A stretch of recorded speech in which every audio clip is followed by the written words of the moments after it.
अफ़गान महाजरीन एक तरह से वैसे तो आए वो जंग के बाद ही है। जंग जब शुरू हुई बाकायदा तौर पर उधर मुजाहिदीन और यूएसएसआर के बीच में, लेकिन उससे पहले भी जो है ना उनका एक सिलसिला आहिस्ता आहिस्ता छोटे छोटे मतलब टोलियों में कुछ ख़ानदान आने शुरू हो गए, क्योंकि वो यूएसएसआर की पॉलिसी के ख़िलाफ़ थे उस वक्त। हुकूमत की जानिब से तो यही बताया जा रहा है बार बार कि अफ़गान शहरी जो है वो मुख्तलिफ़ जुराइम में मुलविस होते हैं, तो इसलिए उनको जल्द अज जल्द हम निकाल लेंगे इस मुल्क से। अफ़गान क्राइसिस इसको कह सकते हैं कि इससे अगर हम गुजर रहे हैं तो इसके लिए अगर हम अलग से एक इदारा बनाया जाए जिसमें हम अफ़गानियों की और इसमें उनकी अकाउंटेबिलिटी देखें कि उनको क्या वो इतना हक रखते हैं कि उनको वर्क परमिट दिए जाएं, क्या उनकी जो कारोबार हैं वो इस काबिल हैं कि हम उनसे कहीं ना कहीं फ़ायदा ले सकते हैं और वो भी इस मुल्क से फ़ायदा ले सकते हैं। तो मिलजुल के काम ये होगा।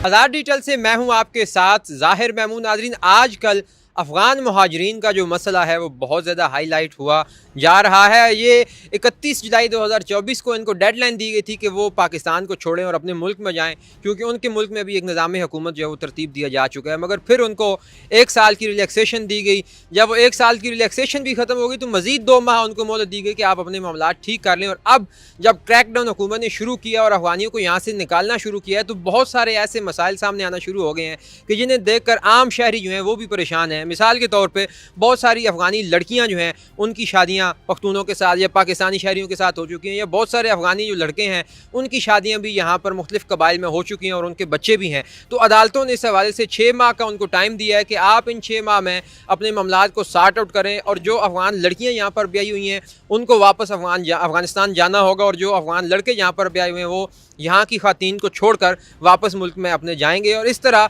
जो उनके बच्चे हैं वो बीच में पिस जाएंगे। बहुत सारे तो अफ़गानी ऐसे हैं जो 1979 से यहाँ पर आबाद, उनकी दूसरी नस्लें यहाँ पर आबाद, उनके बहुत बड़े बड़े बिजनेसेस हैं। इस हवाले से हमारे साथ कुछ एक्टिविस्ट बच्चे हैं जो शहरी हैं पाकिस्तानी और इस बारे में बड़ी जानकारी रखते हैं। उनसे हम बात करेंगे और जानेंगे कि अफ़गान महाजरीन के इन मसाइल पर उनकी क्या राय है। अस्सलाम वालेकुम जी, क्या हाल है? अल्हम्दुलिल्लाह, वालेकुम सलाम। क्या नाम है? मेरा नाम अहमद है। अहमद साहब, ये अफ़गान महाजरीन वाला जो मसला है इस हवाले से आप भी देख रहे हैं कि बहुत सारे मसाइल सामने आ रहे हैं, हेडलाइंस में भी आ रहे हैं। क्या कहते हैं आप कि किस तरह इसको सॉर्ट आउट करना चाहिए?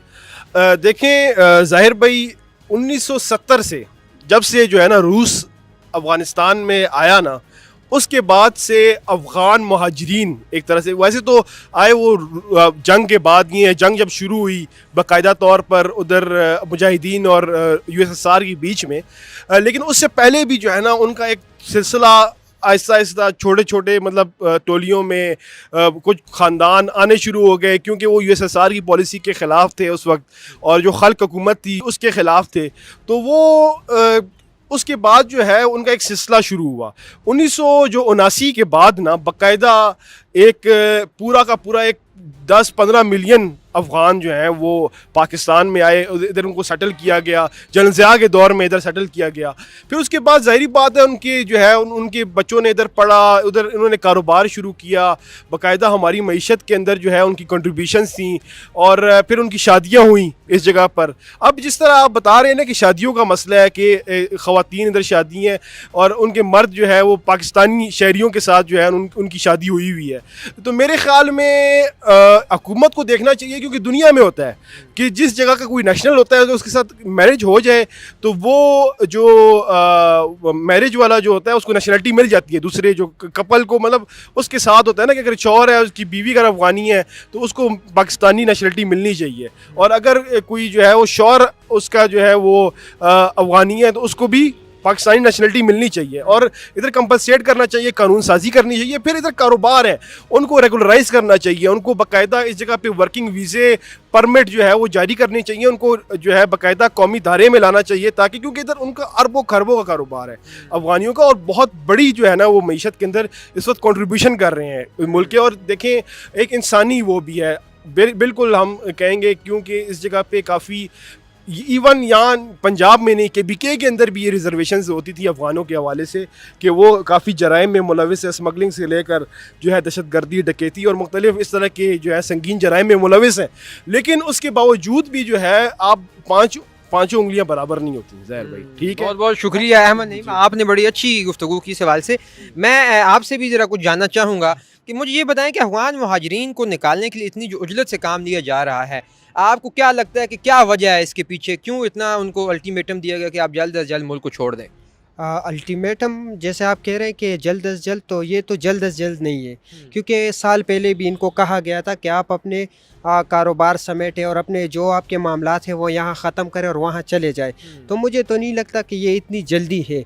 लेकिन अब ये जो बिल्कुल ये 2 माह में अब बहुत ज़्यादा इन पर प्रेशर बिल्ड किया जा रहा है, तो हुकूमत की जानिब से तो यही बताया जा रहा है बार बार कि अफ़गान शहरी जो है वो मुख्तलिफ़ जुराइम में मुलविस होते हैं, तो इसलिए उनको जल्द अज जल्द हम निकाल लेंगे इस मुल्क से, तो फिर जराइम का रेशो जो है वो कम हो जाएगा। लेकिन जैसे हमारे भाई ने बात की अहमद ने कि 5 उंगलियां एक बराबर नहीं होती, हमें देखना चाहिए कि जो बंदा जुर्म में मुलविस है उसको उस तरह से डील करना चाहिए, मुजरिम को जैसे डील करते हैं। अगर आपने इस कानून के मुताबिक डील करना है या आपने अफ़गानिस्तान वापस डिपोर्ट करना है, तो इन सब चीज़ों को देखना चाहिए। तो मुझे नहीं लगता कि इनको फिर इतना ज़्यादा प्रेशर करना चाहिए लोगों को, क्योंकि और जिन लोगों के कारोबार हैं उन्हें वक्त दें, क्योंकि वो आपकी मईशत का हिस्सा है। उनको आप यूँ नहीं निकाल सकते कि भाई निकले और कारोबार फ़रोख्त करें। यानी बहुत बहुत शुक्रिया जनाब। मैं आपसे बात करना चाहूँगा, अपना नाम बताइएगा। मोहम्मद मोइज़। अच्छा मोइज़ साहब, आप मुझे ये बताइए कि आपने ये गुफ्तगू सुनी हमारी सारी, हम अफ़गान मुहाजिरीन के हवाले से बात करना चाह रहे हैं कि उनको निकालने का जो है वो अल्टीमेटम दिया गया है, उनके ऊपर बड़े सारे मसाइल हैं कि वो बहुत सारे मामलात में ऐसे में मुलविस हैं कि जो पाकिस्तान के हक़ में अच्छे नहीं हैं, और फिर उनकी शादियों के भी मसाइल हैं। आपकी नज़र में क्या ऐसा हल पॉसिबल है, सस्टेनेबल हल हो कि जिससे अफ़गान मुहाजिरीन को जो है वो यहाँ पर रखा भी जा सके, और अगर उनको यहाँ पर रखा भी जा सके तो उनको किस तरह मॉनिटर किया जाए? देखिए, अगर हम अपने हमारे मुल्क में बहुत से इमिग्रेशन के और बहुत से FIA के सिक्योरिटी के हवाले से बात की जाए, अकाउंटेबिलिटी के हवाले से बात की जाए, तो बहुत से इदारे पहले से ही मौजूद हैं।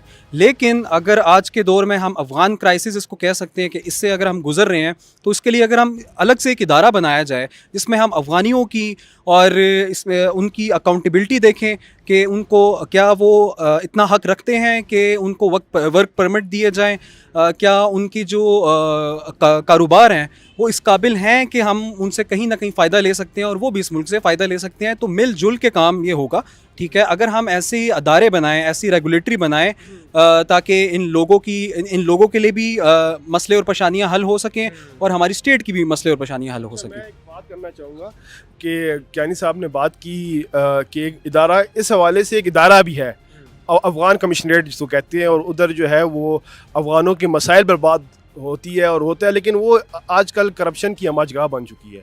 उस जगह पे जो है वो करप्शन की जा रही है, और इस हवाले से काफ़ी इदारों को भी एतराज़ात थे, जो हमारे सिक्योरिटी इदारे थे, कि उसके अंदर जो है उनको गलत तरीके से जो है जो इलीगल इधर काम कर रहे हैं, इलीगली जो है वो चल रहे हैं, उनको रेगुलराइज कर रहे हैं। फिर इसके अलावा नादरा के अंदर भी जो है वो काफ़ी मसाइल का सामना करना पड़ रहा था, क्योंकि नादरा के अंदर भी जो है वो अफ़गान शहरी वो पैसे दे के तो वो नेशनलिटियाँ ले रहे थे।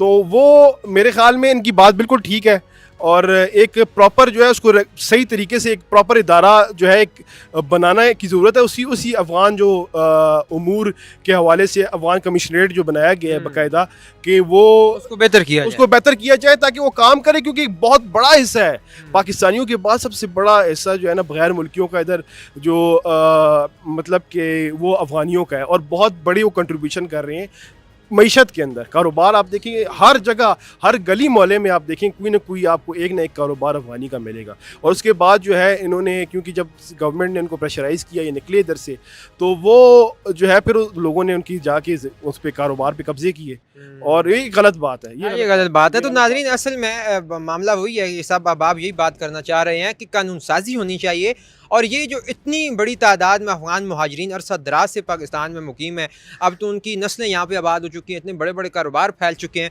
पूरी दुनिया में। जो लोग बड़े कारोबार करते हैं उनको जो है वो सहूलियात दी जाती हैं, और इनके लिए बाकायदा कानून साजी होनी चाहिए पार्लियामेंट में। और इनको ख़ास तौर पर ये जो शादियों के मसाइल हैं, इनको भी एक रेगुलेटेड अथॉरिटी के ज़रिए देखा जाना चाहिए, और इन मामलात को आराम सुकून से तय करना चाहिए। इतनी हुल्लड़बाजी में अगर ये मामलात होंगे तो ये दोनों के लिए जो है वो ख़राब हो सकते हैं। तो मुझे उम्मीद है कि आपको अफ़गान मुहाजिरीन के हवाले से हमारी हमारी जो आज की गुफ्तगू है उससे काफ़ी कुछ सीखने को मिला होगा। इसके साथ ही हमें दीजिए इजाज़त। देखते रहिए आज़ाद डिजिटल। खुदा हाफिज़।